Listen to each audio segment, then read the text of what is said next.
আসসালামু আলাইকুম সুপ্রিয় শিক্ষার্থীবৃন্দরা, আশা করি প্রত্যেকে ভালো আছো।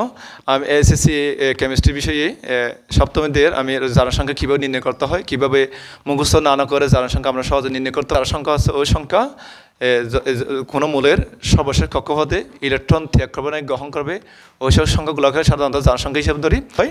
আমরা জানি অষ্টম পূরণ করার জন্য মূলের সর্বশেষ কক্ষপথে ইলেকট্রন ত্যাগ করবে না গ্রহণ করবে, যেটা গ্রহণ করবে অর্থাৎ ত্যাগ করবে, এর প্রক্রিয়াকে সাধারণত জারণ সংখ্যা ইলেকট্রন ত্যাগ করে ধনাত্মক আয়নে পরিণত হয়, আর ইলেকট্রন গ্রহণ করে ঋণাত্মক আয়নে পরিণত হয়। আর হাইড্রোজেনের জারণ সংখ্যা এটা আমরা একটু মনে রাখবো। এখন দেখি কীভাবে মুখস্থ করে আমরা জারণ সংখ্যা নির্ণয় করতে পারি। যেমন আমরা যদি সোডিয়াম এর পারমাণবিক সংখ্যা আমরা জানি 11। উনি প্রথম কক্ষপথের মধ্যে আমরা যদি এটা বিন্যাস করি, প্রথম দুটি, এরপরে আটটি,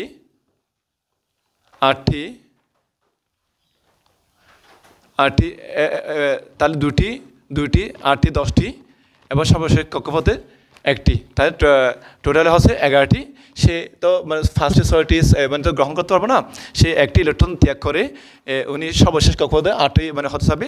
এই যে একটি ইলেকট্রন যে ত্যাগ করবে, উনি একটি ইলেকট্রন ত্যাগ করে, একটি ইলেকট্রন মানে প্লাসকে বলা হয়, একটি ইলেকট্রন ত্যাগ করে সে অষ্টম পূরণ হতে হবে। এই যে প্লাস, এটা বলা হয় +1 বলা হয়, এটা হচ্ছে জারণ সংখ্যা। আমরা যদি অপোজিট দিকে যদি দেখি, যেমন ক্লোরিন প্রথমে 2টি, এরপর হচ্ছে দ্বিতীয় হচ্ছে 8টি, তৃতীয় হচ্ছে 10টি, টোটালি তৃতীয় 60টি। তাহলে আমরা দেখি 2টি 8টি এবং 60টি 17টি।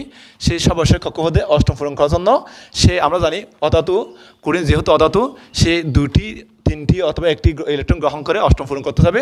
যেহেতু ওনার একটি ইলেকট্রন প্রয়োজন, সে একটি ইলেকট্রন এখান থেকে বাহির থেকে কোনো একটা মূল থেকে সাহায্য নিয়ে সে অষ্টম পূরণ হতে হবে। এই যে ক্লোরিন ছিল তো আগে 17, সে একটা ইলেকট্রন গ্রহণ করে ঋণাত্মক আয়নে পরিণত হয়েছে।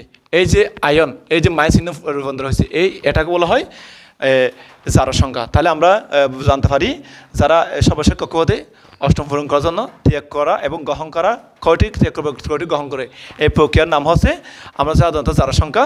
তাহলে সোডিয়ামের জারণ সংখ্যা +1, ক্লোরিনের জারণ সংখ্যা -1। H2O HO4 এর জারণ সংখ্যা X এর আমরা জারণ সংখ্যা নির্ণয় করব। সুপ্রিয় শিক্ষার্থীবৃন্দ, আমরা এখন দেখব যার সংখ্যা বের করবো তাকে আমরা X হিসেবে ধরবো, অন্যগুলো আমরা মান বের করবো। ধরি S এর জারণ সংখ্যা, যার মান বের করবো তাকে সবাই আমরা X ধরবো, জারণ সংখ্যা X। তাহলে আমরা এই যে H2HO4 ইকুয়াল, আমরা সর্বদা ক্ষেত্রে যোগের ক্ষেত্রে ইকুয়ালি আমরা 0 দেবো। তাহলে আমরা সর্বদা ক্ষেত্রে এটা লিখবো। আর যদি আয়ন যদি হয়, যেমন আয়ন মানে যেমন H2HO4 -2 এরকম যদি হয়, তাহলে সেক্ষেত্রে আমরা এখানে যে মানটা থাকে এই মানটা আমরা 2 মাইনাস আছে, তাহলে আমরা -2 দেবো আমরা এভাবে। যেমন যদি H2SO4 যদি 5 থাকে, 5 - থাকে, তাহলে আমরা মাইনাসটা আগে দেবো, 5টা আমরা ফলো দেবো। এভাবে আমরা যোগমূলক করব। এখন প্রিয় শিক্ষার্থীবৃন্দ, আমরা এখন দেখব কীভাবে নির্ণয় করতে হয় এটা। যেমন H এর আমরা H এর জারণ সংখ্যা হচ্ছে +1, এর পারমাণবিক সংখ্যা হচ্ছে 2 গুণ করবো প্লাস S, যেহেতু আমরা X এর মান বের করবো জারণ সংখ্যা, তাহলে আমরা S এর মান হচ্ছে X প্লাস অক্সিজেন হচ্ছে -2, তাহলে আমরা জারণ সংখ্যা -2 আর গুণ এবং এর পারমাণবিক সংখ্যা হচ্ছে 2 = 0। এটা গুণ করলে 2 × 2 প্লাস X প্লাস মাইনাস 7 × 8 = 0। তাহলে X সমান -8 2 চলে গেলে আর -6 = 0। X মাইনাসকে ওদিকে নিয়ে গেলে +6 হয়। প্রিয় শিক্ষার্থীবৃন্দ, এখানে প্লাস দিতে হবে মূলত, কারণ এই যে X যেহেতু অধাতু, উনি সর্বদাই 2টি ইলেকট্রন গ্রহণ করে ধনাত্মক আয়নে পরিণত হতে হবে। এই যে এই প্লাস না দিলে তাহলে তোমাদের বলতে। দ্বিতীয় প্রশ্ন হচ্ছে পানির সংকেত H2O এর জারণ সংখ্যা নির্ণয় করতে হবে। যার সংখ্যা আমাকে বের করতে হবে তাকে আমরা সর্বদাই X হিসেবে ধরবো। ধরি O এর জারণ সংখ্যা X, সুতরাং H2O ইকুয়াল 0 সর্বদা আমরা ইকুয়াল যোগ দিয়ে আমরা ইকুয়াল দিয়ে 0 দেবো।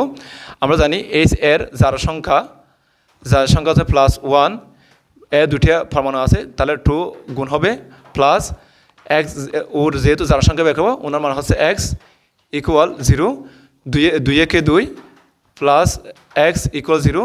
এই যে আমরা প্লাসকে যদি ওদিকে নিয়ে দিলে তাহলে এখানে -6 -2, যেহেতু ও অক্সিজেন এর যার সংখ্যা হচ্ছে -2, মাইনাস দিতে হবে তো মূলত, কারণ উনি হচ্ছে একটা অধাতুর আগে সারা অধাতু আমরা জানি যারা গ্রহণ করে তারা মাইনাস রূপান্তর হয়, সেই জন্য মাইনাসের আগে 2 দিতে হবে।